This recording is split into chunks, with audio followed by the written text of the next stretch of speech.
নেদারল্যান্ডের উত্তরাঞ্চলের এক দ্বীপ শহর টেসেল। 25 কিলোমিটার লম্বা আর 9 কিলোমিটার চওড়া এক ঐতিহাসিক ক্ষেত্র।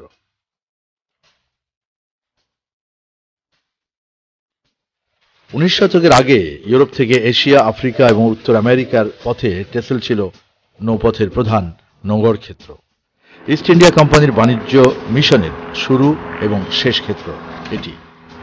সেই হিসেবে আমরা বলতে পারি পর্তুগিজ, ওলন্দাজ, এমনকি ইংরেজ বণিক বা শাসকরা বাংলায় যখন তাদের আধিপত্য গড়ে তুলেছে তখন এই টেসেল ছিল এক গুরুত্বপূর্ণ ক্ষেত্র। আজ সমুদ্র পথে নোঙর ক্ষেত্র হিসেবে টেসেলের যত গুরুত্ব, তার চেয়ে গোটা ইউরোপবাসীর কাছে বেশি গুরুত্ব এখানকার সবুজ ভূমি আর ভেড়ার খামারের জন্য। টেসেল বিখ্যাত ভেড়ার বিখ্যাত জাতের জন্য। এই টেসেলকে বলা যেতে পারে ভেড়ার রাজ্য। এখানকার ভেড়া আর ভেড়ার দুধের পনির নিয়ে গর্ব রয়েছে গোটা নেদারল্যান্ডবাসীর।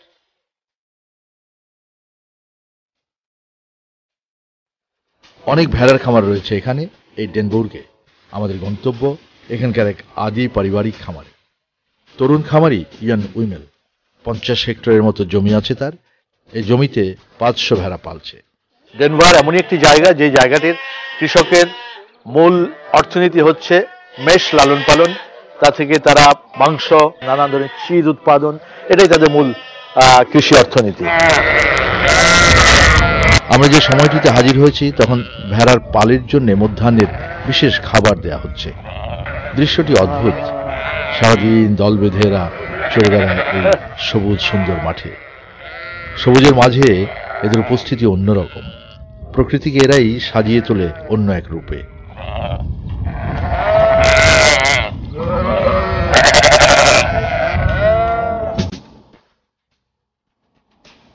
দর্শক, উত্তর হল্যান্ডের দ্বীপ শহর টেসেলে রয়েছে বিস্তীর্ণ সবুজ ভূমি। আপাত দৃষ্টিতে মনে হতে পারে এগুলো পতিত জমি অথবা ফসলি মৌসুমের মধ্যবর্তী সময়ের কোনো মাঠ, কিন্তু তা নয়। এই বিস্তীর্ণ সবুজ পুরোপুরিটাই ভেড়ার বিচরণ ক্ষেত্র। You have 50 hectares of land. Yes. Mister Ian, এই ঘাসের ভূমি তো পুরোটাই ভেড়ার বিচরণ ক্ষেত্র, তাই না? আচ্ছা, আমার বোঝার সুবিধার্থে আমি জানতে চাইছিলাম তুমি এখানে কোন পর্যায়ের কৃষক? বড়, মাঝারি না ছোট? আমাকে মাঝে মাঝে একটু নিচে ধরতে পারো। এই এলাকার সব জমি উঁচু নিচু।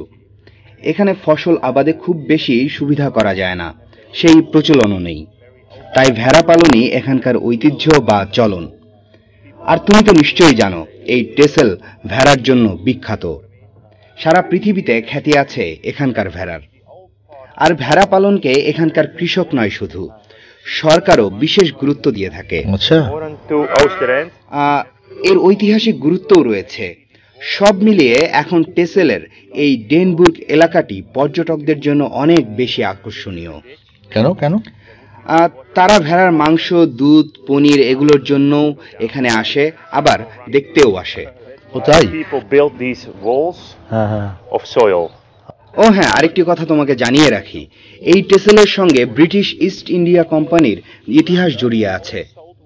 সে সময়ের শাসকরা ভারতবর্ষে যাওয়া আসার পথে এই টেসেল দ্বীপে তাদের তরি ভেড়াতো, ভেড়ার মাংস, পনির ইত্যাদি কিনে নিয়ে যেত। একটা প্রতিষ্ঠিত নিয়ম হচ্ছে যে 1 হেক্টর জমিতে 10টা মেষ রাখতে পারে, 10টা মেষ পালন করতে পারে, ভেড়া পালন করতে পারে। এটা একটা বিজ্ঞানসম্মত সংখ্যা, কিন্তু সরকারিভাবে 15-16টা পর্যন্ত বলে। কিন্তু এই ভেড়ার বেড়ে ওঠা এবং তার স্বাস্থ্য সবকিছু মিলিয়ে এটা 10টা রাখাটা সবচাইতে ভালো। অ্যালেন তাই রাখছে। এবং এই যে চারণ ভূমিটা খেয়াল করছেন, ভাগ করা করা চারণ ভূমিগুলো, এখানে ভেড়ার যে বিষ্ঠা বা পায়খানা, এটাও কিন্তু একটা ম্যানিওর হিসেবে কাজ করছে, আবার নতুন করে ঘাস গজানোর জন্য। এগুলো অনেক মাপযোগ আছে, তারা প্রচন্ড বিজ্ঞানসম্মতভাবে এই মেষ পালনগুলো এখানে করছে।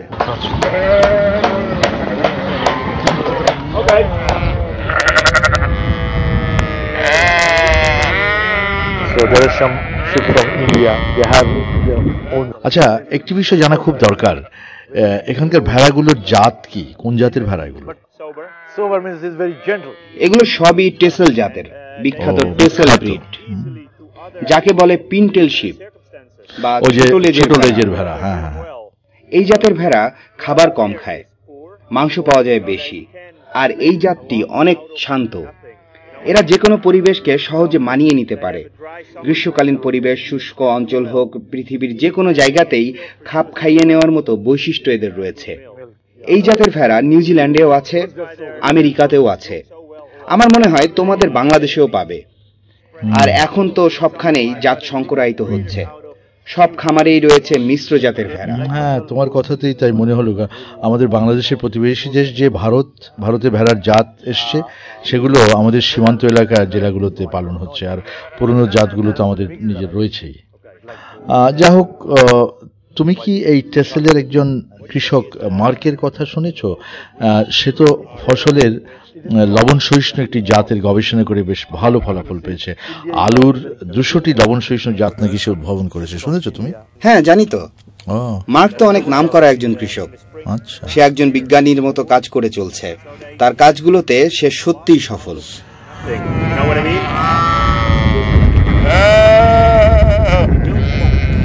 দর্শক, এই যে সামনের বাড়িটা, এই বাড়িটা 1625-এ প্রতিষ্ঠিত, অর্থাৎ 400 বছরের পুরনো বাড়ি। এটা একেবারে বলা চলে যে আদি কৃষকের বাড়ি।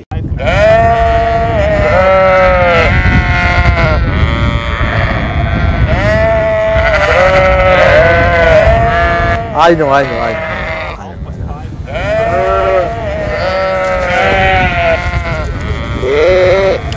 Finish. Thank you. My pleasure. Yeah. Jij bent beter in het Engels. আচ্ছা, তোমার বোনটি কি তোমার বড় না ছোট? দেখতে হয়তো ছোট, কিন্তু বয়সে আমার চেয়ে বড়। She's older than you? কিছু মনে করো না। তোমার বয়স এখন কত চলছে? আমার এখন 42। আর ইয়ান, তুমি? আমি মাত্র 36। Something like that. আচ্ছা ইয়ান, অনুমান করো তো আমার বয়স কত হবে? I am. আমার তো মনে হয় তোমার বয়স 50-52 হবে। হুম, আমার বয়স 62 চলছে। ও তাই নাকি? অভিনন্দন তোমাকে। Congratulations. It's really young. Anyway. দর্শক, আমরা এতক্ষণ ইয়ানের সাথে কথা বলছিলাম। সে আমাদেরকে মেশের সব তাবৎ জিনিস দেখাচ্ছিল। তার বোন, তার চেয়ে 6 বছরের বড় মারিয়ানা, সে আমাকে এখন দেখাবে চিজ, দুধ, অন্যান্যগুলো কিভাবে করছে। Mariana, please. ইয়ানের বোন মারিয়ানা আমাকে নিয়ে চলল ভেড়ার খামারের ভেতরটায়। সে দেখাচ্ছিল ভেড়ার ছানা এবং মায়ের কক্ষ। এই খড় বিছানো ঘরটিতে ছানারা থাকে, আর মা ভেড়া এই ঘরের ভেতর দিয়ে যায় দুধ দোয়ানোর জায়গায়। Okay. Machine milking or manual? Machine milking. দর্শক, মেশগুলো বা ভেড়াগুলো ওখানে থাকে, বাছুরগুলো এখানে থাকে। এই দরজাটা দিয়ে এটা খুলে দেওয়া হয়। একটা একটা করে আসে, এই ধার থেকে তারা মিল্কিং গুলো করে ফেলে।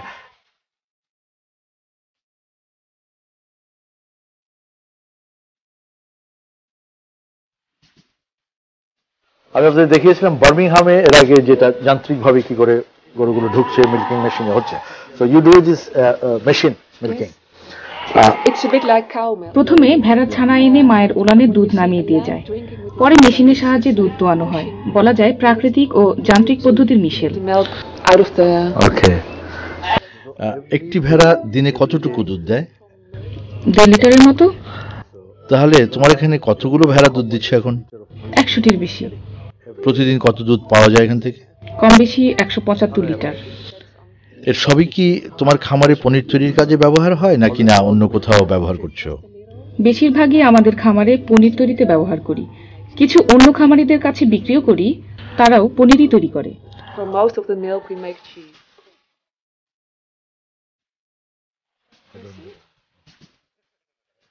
দর্শক, মূল উপাদানটা যে দুধ থেকে, তাদের যে ভেড়ার দুধ, সেই দুধ থেকে যে টেসেল ব্র্যান্ড চিজ করে তারা, যেটা ট্যুরিস্টদের জন্য ওয়ার্ল্ড ওয়াইড এবং বিশেষ করে যারা হল্যান্ডে আসে তাদের জন্য অসম্ভব রকমের একটা উপাদেয় চিজ, এটা ব্র্যান্ড চিজ, টেসেল ব্র্যান্ড চিজ। সেই চিজটা কেমনে হয় এখন আমাদেরকে দেখাবে, প্লিজ। একদম ম্যানুয়ালি বানানো হয়। পনির তৈরির অনেকগুলো ধাপ রয়েছে। এই পাত্রগুলোতে নির্দিষ্ট মাত্রায় দুধ জাল দেওয়া হয়, তারপর তা আরেকটি পাত্রে স্থানান্তর করা হয়। তারপর একটি বিশেষ ধরনের বীজ দেয়া হয় যা দুধকে বেশ গাঢ় দইয়ের মতো করে ফেলে, সেটি জমে গিয়ে পনির হয়। I want to know something process. How Mariana, আমাকে একটু দেখাবে কিভাবে তোমরা পনির বানাও? এ বিষয়ে আমার কোনো ধারণাই নেই। cheese? I don't have any ideas. আমরা এখানে ঐতিহ্যবাহী কায়দায় পনির তৈরি করি। যন্ত্রপাতি আছে, কিন্তু মূল কাজগুলো হয় হাতে। Always used to make cheese here. So it's a very old tradition from Texel, but also on this farm. Yeah. Texel has a rich tradition of cheese making. Yeah. And we put rennet. এখানে 28 থেকে 29 degree তাপমাত্রায় জাল দেয়া হয় দুধ। আর এই বোতলে রয়েছে বীজ, ঘ্রাণ নিয়ে দেখতেও পারো। You want to smell? এই বীজ থেকেই মূলত পনির তৈরি হয়। এটিও কিন্তু পনিরেরই একটি রকম, যা ব্যাকটেরিয়া তৈরিতে এবং দুধ জমাট বাঁধতে সহায়ক। We leave it alone for half an hour. Okay. And then you get some kind of thick yogurt. Yogurt, right?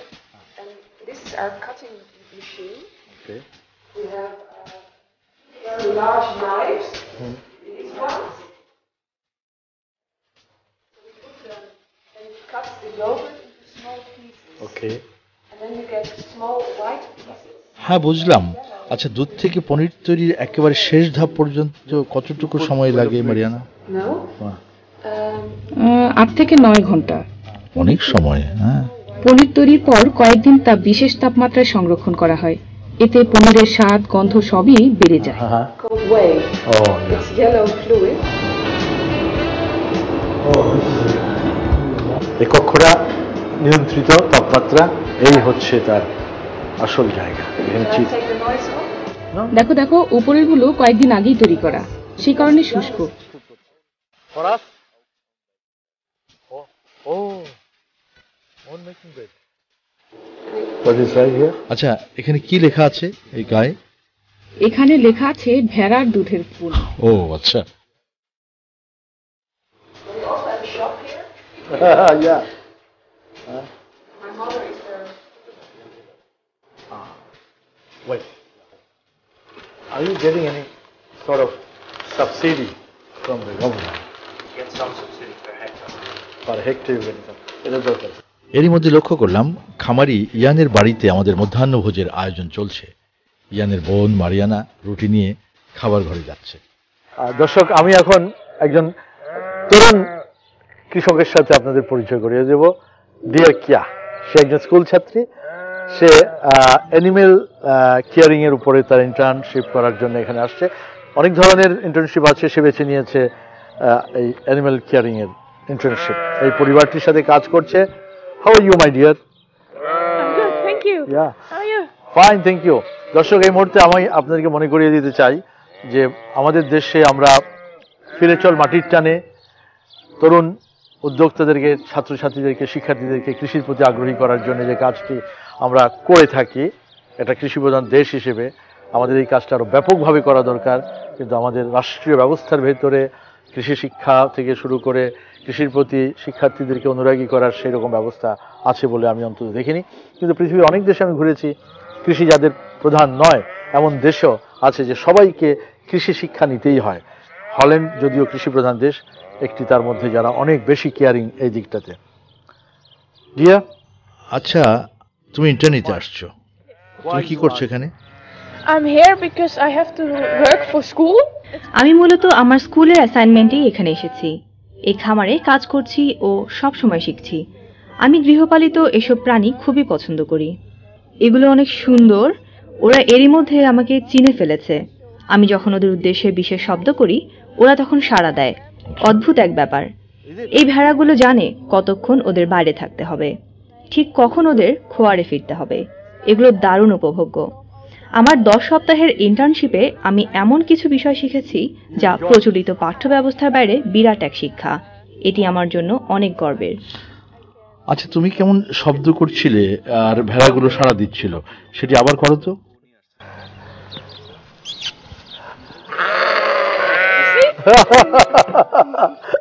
do it again. Come here. Oh my God, it's good. How do you do this? Show me. আচ্ছা, আমি একটু করে দেখি তো। কই তেমন কোনো শব্দ তো এলো না। আচ্ছা, শব্দটা আবার একবার করে দেখাও তো। Oh my God! সত্যি চমৎকার, তোমার সাথে কথা বলে খুব ভালো লাগলো। আমি এই অভিজ্ঞতা আমার দেশের তরুণ শিক্ষার্থীদের, আমার একটা অনুষ্ঠান আছে ফিরে চল মাটির টানে, অংশগ্রহণকারীদের অবশ্যই তাদের কাছে তুলে ধরবো। আচ্ছা, শোনাই হয়নি, তুমি থাকো কোথায়? আমি থাকি পাশের শহরে। Good. তোমার বাবা মার সঙ্গে? না, মা বাবা থাকে অন্য জায়গায়, আমি একা থাকি। So I'm here alone. Ah, you're a very smart guy. Yeah.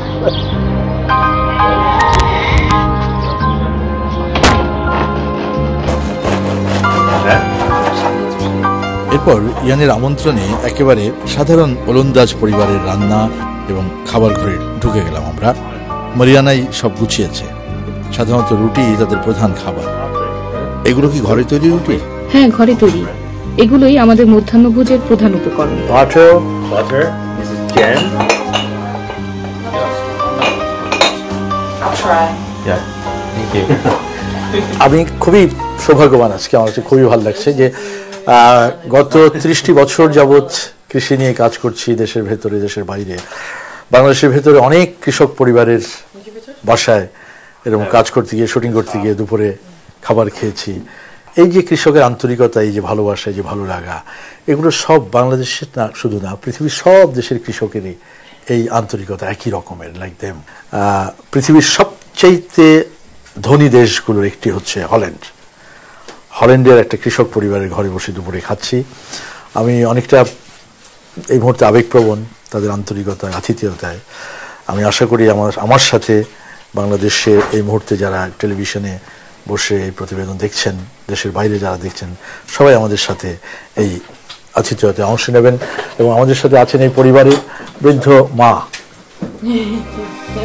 এই ভদ্রমহিলার নাম হানা। ইনি হচ্ছেন কৃষক ইয়ানের মা। চমৎকার এক মানুষ। তিনিও এসে যোগ দিলেন আমাদের সঙ্গে।